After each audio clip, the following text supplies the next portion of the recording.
O ano de 2023 registrou um crescimento de 7% no volume recebido de amêndoas nacionais pela indústria processadora de cacau. Foram 220 mil toneladas recebidas no período, em contraste com 205 mil toneladas recebidas em 2022, de acordo com os dados compilados pelo Sindidados, campos consultores e divulgados pela Associação Nacional da Indústria Processadora de Cacau, AIPC. Um dado que nos faz retomar a discussão sobre o crescimento da produção de cacau nacional e a valorização do nosso produto interno pelas indústrias moageiras. E para falar sobre estes dados e apresentar um panorama de crescimento da produção nacional, o Papo Produtivo desta semana traz Ana Paula Lozzi, diretora executiva da AIPC. Ana Paula, seja muito bem-vinda ao Papo Produtivo e à nossa TV Cacau. Olá, Caliana, muito bom estar aqui com você novamente no Papo Produtivo. Eu acho que a gente está num momento muito positivo da cadeia produtiva do cacau no Brasil, tem várias histórias boas para contar. A gente teve como cadeia na Europa um grupo grande falando sobre a cacauicultura nacional. O nosso cacau foi premiado no concurso também lá na Europa, então são muitas notícias boas e uma perspectiva muito positiva para o ano de 2024 e para os próximos anos. Então, Ana, vamos começar traçando um balanço, né, de como foi o ano de 2023 para a indústria e também fazer uma análise um pouco sintética de como está o cacau nacional e internacional também. 2023, Caliana, foi um ano muito positivo, tanto em termos de recebimento quanto em termos de moagem, né? Como você mesmo falou no início da sua fala, a gente teve um aumento, um acréscimo de 7% no volume recebido de amêndoas pela indústria brasileira. É importante ressaltar que esse número não representa somente as associadas da IPC. Existem outras empresas que também informam o dado para os Sindidados. Nós temos a Dengo, nós temos a IBC. A IBC, a partir desse ano, passou a ser associada da IPC. Então, com isso, a gente está tendo um volume maior e a proximidade maior do 100% da produção nacional. Então, esses 220 mil toneladas é um número positivo, mostra um crescimento de 2022 para 2023, mostra que os investimentos que têm sido feitos por diversos atores da cadeia, pelos produtores, pela indústria, todas as ações que os governos estaduais e federais têm feito, têm surtido efeito. Já é o suficiente para atender o que a gente tem aqui no Brasil de necessidade?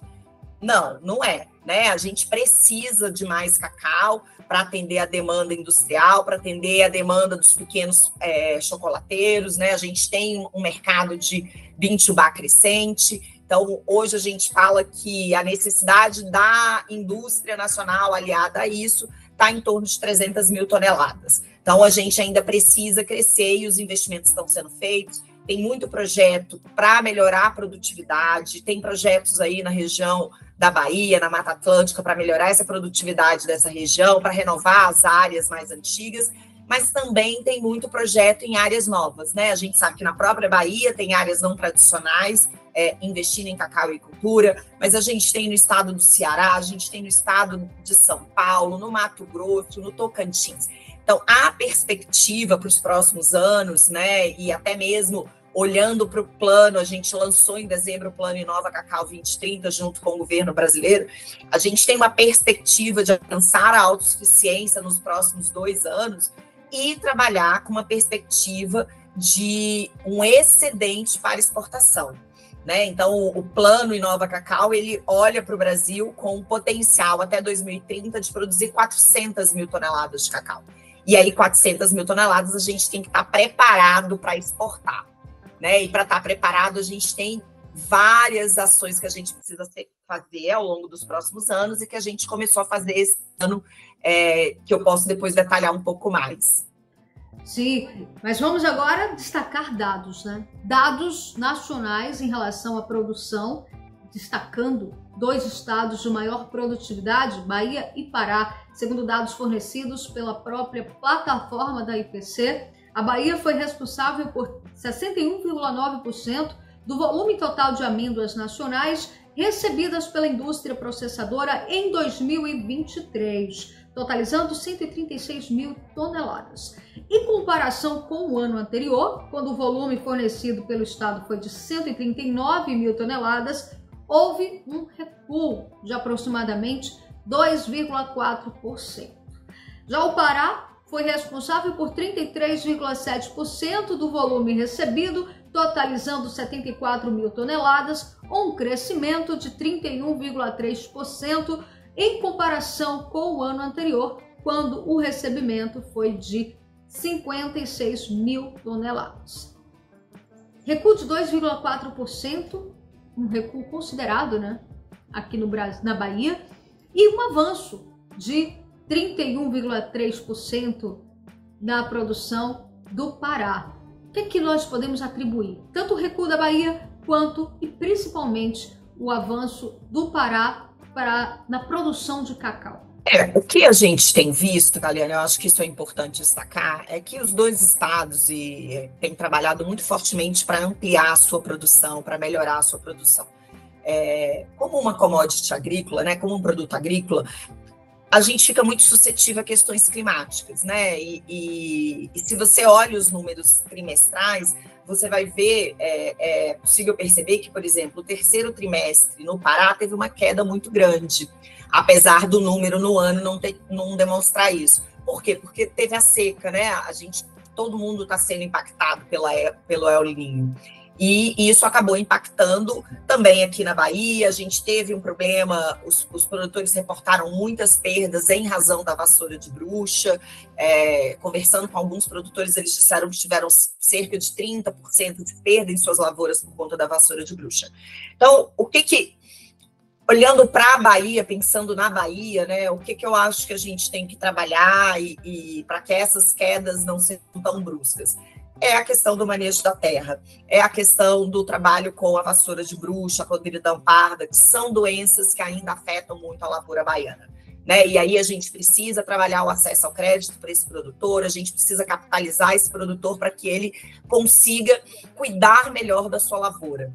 E aí você conversa com alguns produtores e você vê que cuidados mínimos, né, estar atento aos frutos que estão adoecidos para tirar esses frutos antes que outros frutos adoeçam, ter atenção a essa questão da seca. Outro dia uma pessoa me falou, olha, a doença, a vassoura, a podridão, ela é uma doença que afeta bastante, mas ela afeta o fruto, ela não mata a planta. A seca, ela mata a planta. Né? Então, a gente também tem que estar atento a essa questão climática, porque enquanto muitas vezes a gente tem uma perda grande com os frutos por conta da doença, quando vem uma seca muito severa e a gente não está preparado para essa seca, a gente não tem possibilidade de fazer a irrigação dessa lavoura, a gente vai perder a lavoura, né? Não vai perder só o fruto. Então, eu acho que é isso, a gente precisa trabalhar nesses investimentos. E esses projetos, infelizmente, os projetos não são capazes de atingir 100% dos produtores, né? Atinge uma parcela. A gente tem que buscar novos investimentos, novos projetos, para que um maior número de produtores possam ser atendidos, possam ser preparados para trabalhar nos momentos de adversidade. Mas eu acho que assim, a produção na Bahia, o que a gente tem que pensar ela está evoluindo. Né? A gente precisa, sim, continuar investindo em melhoria da produtividade das áreas existentes. A cabruca tem uma produtividade muito baixa, ela nunca vai chegar num patamar, né, alto, vai produzir 1.500, 2.000 quilos por hectare, muito provavelmente não. Mas a gente tem que chegar num ponto de equilíbrio, né, que é bom para o produtor, que é bom para a natureza, porque a gente tem ali na cabruca um ativo ambiental extremamente importante e que transforma, que mostra uma cacauicultura moderna e diferente para o mundo, né? Mais uma vez, é isso que a gente tem tentado mostrar quando a gente dialoga com os atores internacionais. Esse ponto que você coloca é extremamente importante, a gente fala de preço e a gente fala também da valorização, né? A valorização de um cacau de qualidade que é aquele cacau produzido com qualidade. E aí nós queremos saber qual é a posição da indústria, né? Ela está reconhecendo em termos de preço, em termos de valorização, de saber separar o cacau book do cacau produzido com qualidade, né? Como é que vocês abrem o mercado para essa diferenciação? Porque, Ana, falar de meio ambiente, entender a dificuldade do produtor que prioriza a conservação, a preservação da mata, tanto aqui no sul da Bahia com o sistema Cabruca, quanto na Transamazônica através dos SAFs, né? Tudo isso é colocar a cacauicultura brasileira em um patamar diferenciado a nível internacional, né? Quero saber, a indústria, ela consegue reconhecer essa diferença, entender que aqui não é só plantar cacau? Ótimo, Caliana. Essa é uma pergunta que eu tenho dificuldade de responder como a associação. Por quê? Porque cada uma das indústrias tem uma política comercial e isso é tratado no âmbito de cada uma delas. Este é um tema que a gente não discute de forma comercial dentro da entidade. Dentro da entidade, o que a gente tem feito foi trabalhar para que a gente tenha um cacau cada vez de melhor qualidade e que, com isso, cada indústria possa adotar a sua política comercial que convém, né? E aí, entrando na liberdade econômica, na liberdade de negociação. Então, a gente tem unido esforços com diferentes atores da cadeia, com os produtores, com organizações da sociedade civil, com organizações que trabalham com a cacauicultura e incentivando sempre a produção de um cacau de melhor qualidade, né? Então, a IPC, nos últimos anos, tem patrocinado o concurso de qualidade do cacau. No ano passado, foi a patrocinadora master. Esse ano, continuaremos sendo, porque a gente entende que o concurso de qualidade é a porta de entrada para a melhoria do cacau. Por quê? Porque aí o produtor se sente incentivado, né? Foi muito bacana. Eu estava lá em Amsterdã no dia que os produtores foram premiados e foi muito bacana celebrar com eles, né? Então a gente depois encontrou, fez um brinde, tirou fotos, ouvir a história do Luciano, dele contando como é que ele chegou nesse cacau de qualidade, é assim maravilhoso, né? Mas cada uma das indústrias tem a sua política comercial, né? O que acontece, e acho que isso ajuda a entender, hoje a indústria compra todo tipo de cacau. Por quê? Porque nós somos deficitários na oferta de cacau para atender a indústria nacional. Então, ela compra o cacau book, ela compra o cacau com uma qualidade melhor, ela compra, eu já vi de produtor falar assim, não, esse cacau fumaça aqui é da indústria, ela compra o cacau fumaça, ela compra o cacau vassoura, então ela compra todo o cacau, porque ela precisa do cacau. E o que acontece? Quando chega lá na indústria, ela mistura esse cacau. Então, o cacau de melhor qualidade com o cacau vassoura, tá tudo no mesmo bolo. Então, é difícil essa diferenciação enquanto a gente não tem volume suficiente, né? A gente depende da importação ainda, né? Ainda que essa importação vise um cliente específico, que é o cliente internacional, a gente depende dela. Uhum. O que vai acontecer? E aí é um processo ao longo dos próximos anos. A gente está aumentando a nossa produção, a gente vai reduzindo a nossa importação. A hora que a gente tiver uma produção suficiente, a qualidade começa a ser ainda mais valorizada, e aí o produtor vai melhorar também. Então, é um ciclo, eu entendo como um ciclo virtuoso, né? A gente vai aumentar a nossa produção. Primeiro, a gente aumenta a quantidade, e aí depois a gente aumenta a qualidade. De qualquer modo, a gente tem um público específico para o que é o cacau de melhor qualidade, né? O cacau que é o fino e especial. A gente tem o chocolate Bintu Bar, a gente tem o chocolate Treat Bar e a gente tem a exportação. Ainda é um volume pequeno, né? Ano passado não chegou a 500 toneladas de exportação.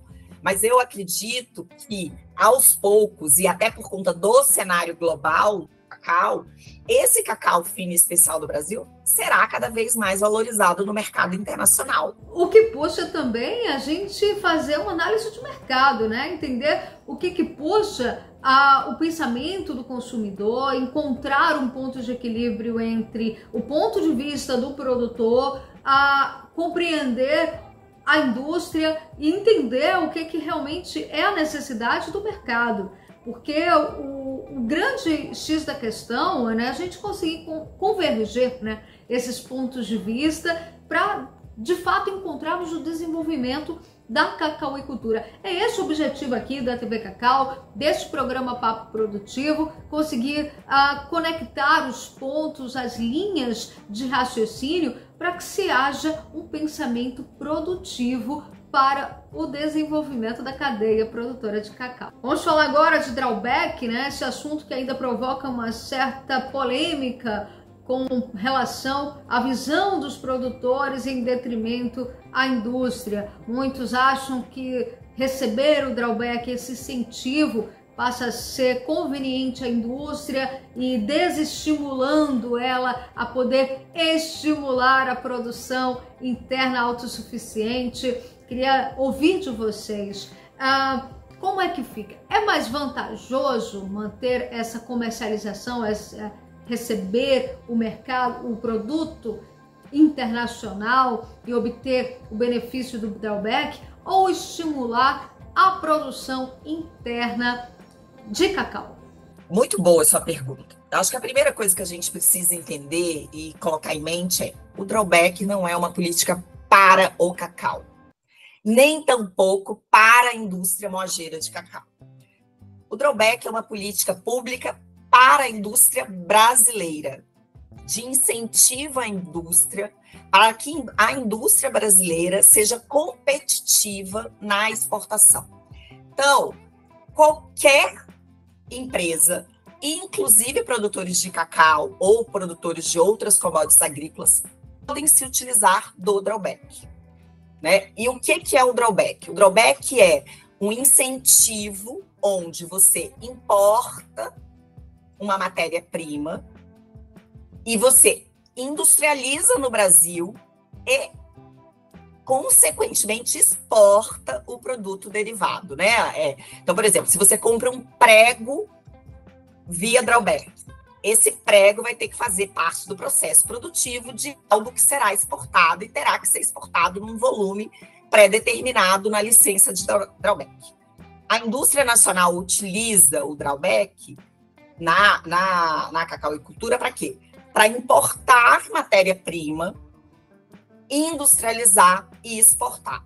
Porque sem isso, a gente perde competitividade na exportação para os mercados que a gente atende. E nos Estados Unidos, o Canadá, o Uruguai, não vai deixar de comprar derivado. Ele vai comprar de outro país. Quem vai perder?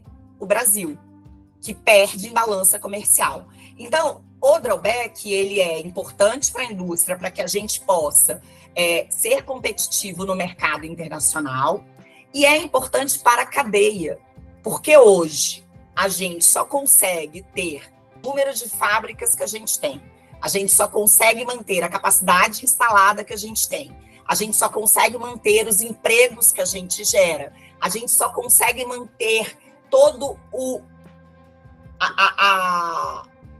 o recurso que a gente paga para o Porto de Ilhéus, né? O Porto de Ilhéus, se você conversar com o pessoal do Porto, o que a indústria gasta, né?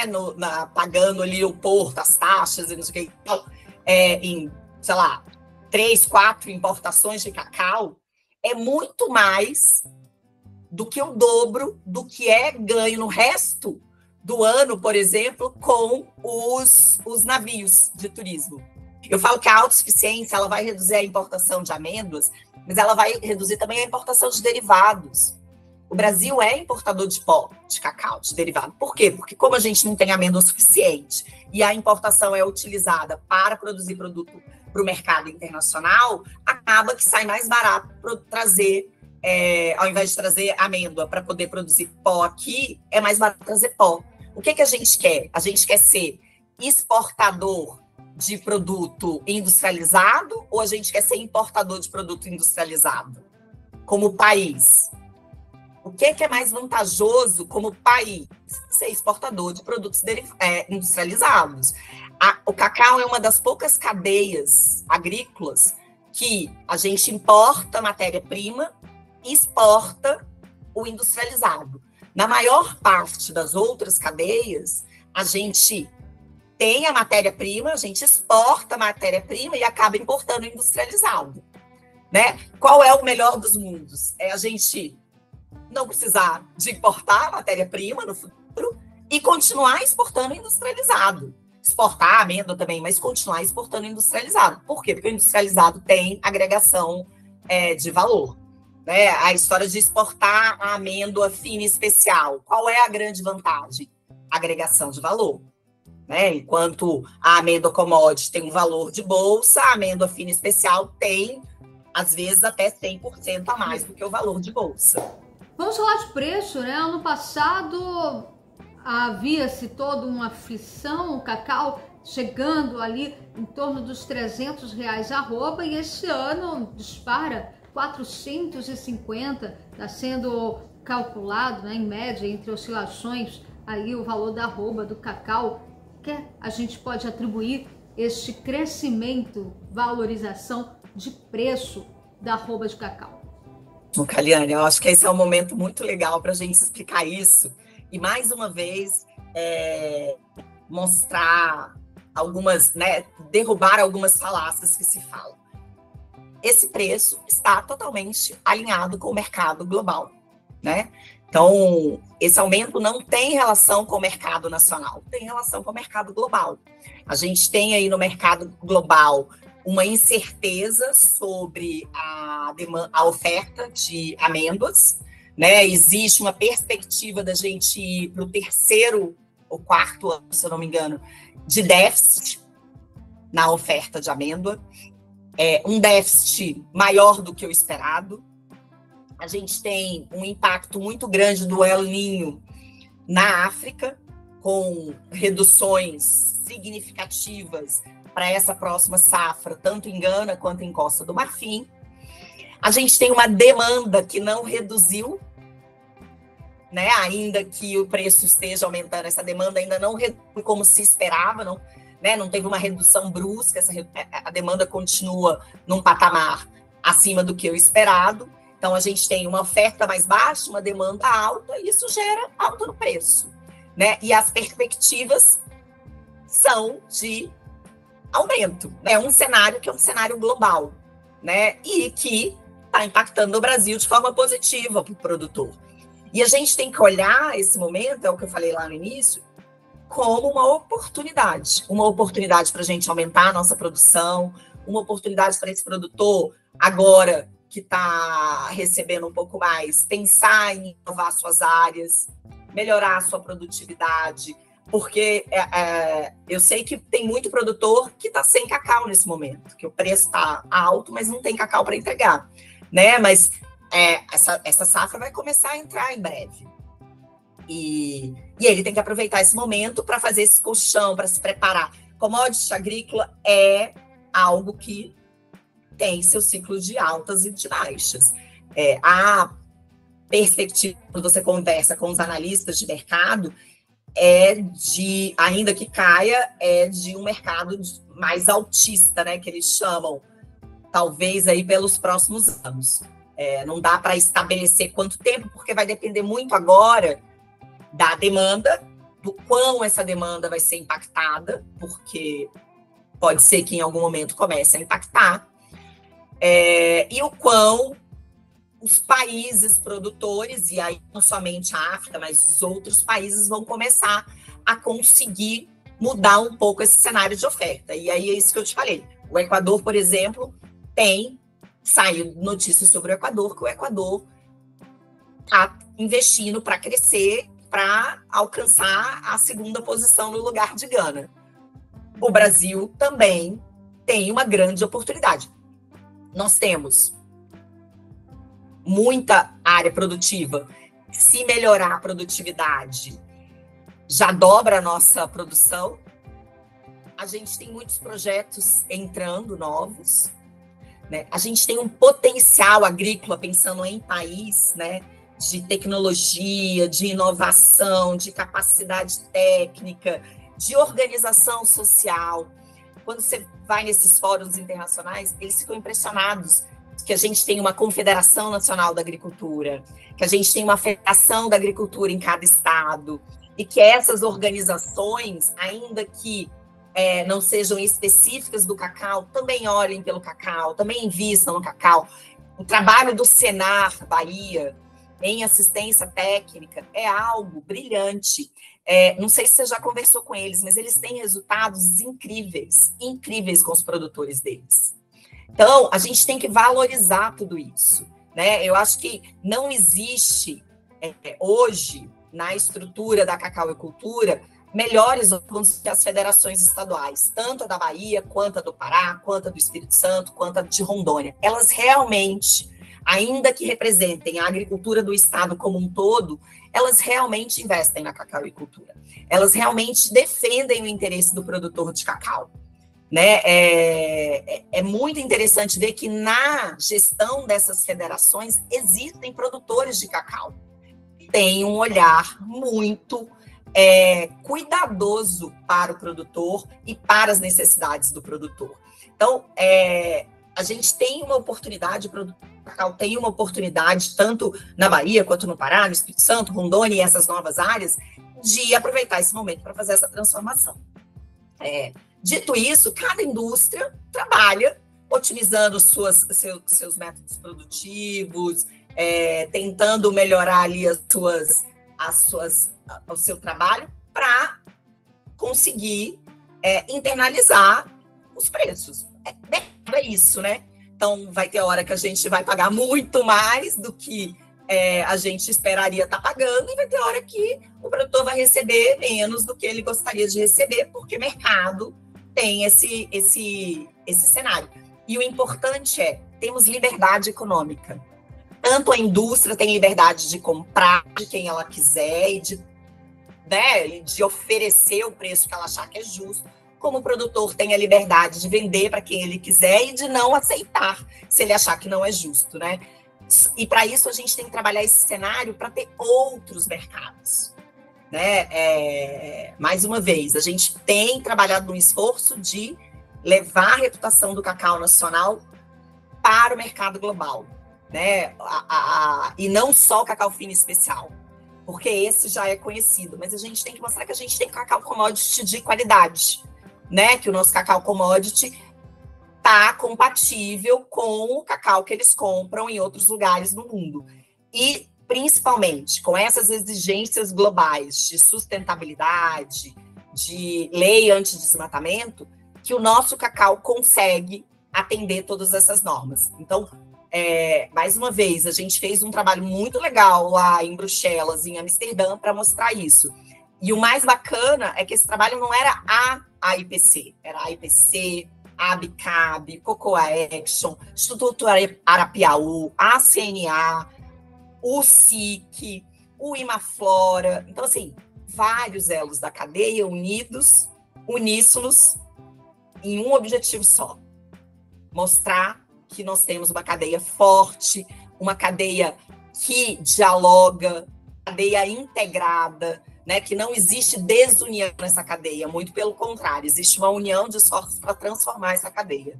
Falando dessas parcerias, a gente relembra que a Lucimara Chiari, diretora-geral da CEPLAC, anunciou essa parceria da AIPC com a CEPLAC, justamente para fortalecer a comunicação, né? Porque não adianta a gente ter todo esse desenvolvimento para a cacauicultura se não tiver uma ponte conectada que passe a informar com qualidade, com clareza, o que está acontecendo no mundo do cacau e manter, né, esse diálogo, essa conexão entre a visão do produtor, a indústria e a CEPLAC, que é ícone de referência no sentido de pesquisa, de inovação, pensando no cacau, desenvolvendo a cacauicultura, realmente faz um papel essencial para essa conexão e essa base de informação. E aí a gente quer saber como é que vai ser fundamentar essa parceria, como é que vocês buscam desenvolver esta comunicação para estreitar o diálogo e fortalecer a cadeia produtora do cacau como um todo. Isso é outro tema que eu adoro, Kaliane. A IPC, desde o ano passado, tem um projeto de comunicação que chama o EduCacau. Ali no EduCacau, a gente busca produzir diferentes formas de comunicação, né? Trazer diferentes formatos, formato de vídeo, formato de card, formato de e-book, para que a gente possa levar informação de qualidade, informação crível, informação técnica, numa linguagem que não só o produtor possa entender, mas também para que a sociedade conheça o cacau. Né? Então, a gente tem um vídeo, que para mim é um dos melhores vídeos, que é o vídeo do Dia Mundial da Alimentação, onde a gente coloca pessoas comuns experimentando cacau, que não conheciam cacau. E foi super interessante ver a reação delas. Então, a gente precisa fortalecer, e aí, né, a CEPLAC é nossa parceira há muito tempo. Sempre que a gente vai fazer algo que é técnico, a gente pede o apoio deles, porque a gente entende que eles são, entre outras instituições, como o SIC, o Arapiaú, né, vários outros, mas é uma das principais instituições técnicas, né, que podem nos basear tecnicamente quando a gente vai falar, por exemplo, de monilíase, quando a gente vai falar de manejo da terra. Então, eles já têm colaborado bastante a gente nesse material. Mas a gente está às vias de terminar de assinar um acordo, né, um termo de parceria, para que a gente tenha algumas ações específicas. Então, a gente quer tratar sobre doenças, porque, né, eu sei que a gente tratou bastante de monilíase, a gente lançou esse ano 2 vídeos em parceria com o Ministério da Agricultura falando sobre monilíase, mas monilíase não é a única doença que afeta o cacau, né? A gente tem a vassoura de bruxa, que ainda afeta bastante, a gente tem a podridão parda, mas a ideia é pegar e tratar, né? Não tratar como, vamos nos assustar, Não, como é que a gente convive com isso? Como é que a gente faz para que as perdas sejam menores? O que é necessário? E quem pode falar sobre isso é a CEPLAC, são os institutos de pesquisa. Então, a ideia é fazer trabalhos técnicos. A gente vai lançar um podcast, estou te dando em primeira mão, ninguém está sabendo. A gente vai lançar um podcast e a ideia é conversar com especialistas. Então, a gente vai falar sobre mercado do cacau, a gente vai falar sobre essas questões mais técnicas, e aí trazer essas pessoas, e a CEPLAC é fundamental nesse processo. Né? Então, esse ano, o EduCacau continua aí a todo vapor, a gente tem página no Instagram, a gente está lançando agora a página no Facebook, a gente tem um canal no WhatsApp. A ideia é fazer com que essa informação chegue ao maior número possível de pessoas. Eu não sei se você teve a oportunidade, no final do ano passado, a gente lançou um documentário, é um documentário onde a gente quis mostrar o produtor de cacau, onde a gente quis mostrar como esse produtor trabalha a sustentabilidade, né? É um documentário que sempre que a gente passa em eventos, as pessoas ficam encantadas com o que a gente está mostrando. Então, a gente mostra produtores como a Cláudia Sai, da Bahia, a Cláudia Mascarenhas, também daí. A gente mostra o pessoal lá do oeste da Bahia, o Moisés Schmidt, o Miguel Prado. A gente vai para o Pará e mostra o pessoal do Pará, a Elisângela Terziac, o pessoal lá da Verônica, a Maria da Penha, o seu Hélido. Então, a gente mostra o produtor de cacau. E tem a gente falando também, porque a gente também tem o nosso papel nessa cadeia e é importante. Então, mas é um documentário com imagens lindas. Nossa, fez um sucesso lá na Europa. Todo mundo adorou o vídeo. Todo mundo fica encantado. Então, quanto mais... E a parceria com a CEPLAC é uma delas, né? O documentário, por exemplo, é um documentário que tem a parceria também da CEPLAC, tem do Instituto Arapiaú, do SIC, do Cocoa Action, da CNA. Então, muito das coisas que a gente faz, a gente também busca fazer em parceria com esses atores. A CNA, a Confederação Nacional da Agricultura, é um parceiro importantíssimo, gente, porque a CEPLAC é o braço científico, é o braço técnico, é o braço governamental. A CNA é o que nos liga com o produtor. E eu acho que o produtor precisa cada vez mais entender isso. A Confederação Nacional da Agricultura é a casa deles. E defende eles e representa eles. Como a Federação da Bahia como a Federação do Pará. São federações muito atuantes e muito sérias. Fazem um trabalho muito importante. Então, a gente se conecta com eles e busca fazer essas parcerias com eles, porque a gente sabe que eles têm um entendimento muito bom do que é a necessidade do produtor. Mas a gente também tem parceria com outras instituições, e cada vez mais a gente tem buscado se aproximar mais desses grupos menores, né, cooperativas, até mesmo alguns consórcios. Tem o consórcio Ciapra, aí na região de Gandu, né, ali daquela região, que também tem um projeto muito bacana e a gente quer fazer algumas coisas com eles. Então, quem quiser trabalhar colaborativamente, comunicação e conteúdo com a IPC, nós estamos à disposição. A gente tem uma parceria linda com o mercado do cacau, e estamos abertos para fazer parceria com todos vocês, porque o que é importante é isso, a gente quer que a informação chegue em quem precisa dessa informação, né? E eu acho que todos os elos da cadeia ganham, mas o produtor é o que precisa de mais informação, mas também o consumidor. Então, cada vez mais a gente quer conversar com o consumidor, porque o consumidor muitas vezes não sabe que aquela barrinha de chocolate dele, eu brinco, é salada, é fruta, é saudável. Então, a gente também tem que conversar com eles. Exatamente, né? E aí onde o consumidor, que é a ponta dessa cadeia, precisa conhecer e reconhecer que por detrás desse sabor intenso, né, não é amargo, é intenso do chocolate, existem histórias que carregam sustentabilidade e todo o desenvolvimento de uma cadeia que produz, que desenvolve o cacau do nosso país. Ana, muito obrigada por ter estado aqui, trazendo informações, mostrando o ponto de vista da indústria perante o cenário da cacauicultura nacional. Obrigada a você, Caliana, conta a gente. E, mais uma vez, estamos abertos não só para participar, mas também para as nossas parcerias, para que a gente desenvolva projetos de comunicação junto, para que a gente esteja junto. Acho que o importante é que sempre tem pontos em comuns, né? E nas divergências, cada um defende o seu interesse específico, mas a gente tem que trabalhar e estar junto. E, acima de tudo, eu acho que é isso, é esse diálogo franco, transparente, educado, né? Quando a gente consegue manter esse diálogo, é muito gostoso, né? É muito mais saboroso como o nosso chocolate. Coisa boa! Papo Produtivo, começando hoje com a IPC, para produzirmos cada vez mais conteúdos com fruto do conhecimento.